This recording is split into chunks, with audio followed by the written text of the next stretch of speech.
въпреки че в момента вече е много пренаселен. Друго. Да. Се сещам. За Работа не знам. Да. Обича лов, да, който го сече. В магазина към MyMarket, който вече ходила. Времето след работа прекарвам с съпруга си, с разходки, с внуците си.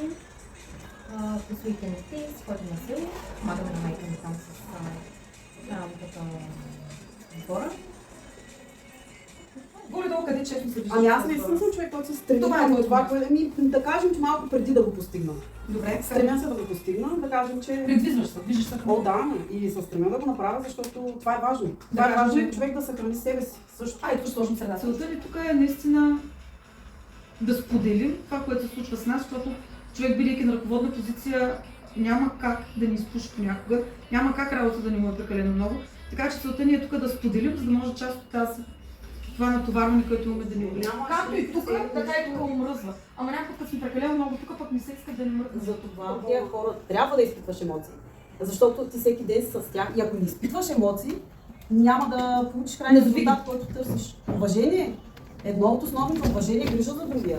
Без значение, че те са част от екипата. Те са... Но не само, да, те са през цялото време там. Не може.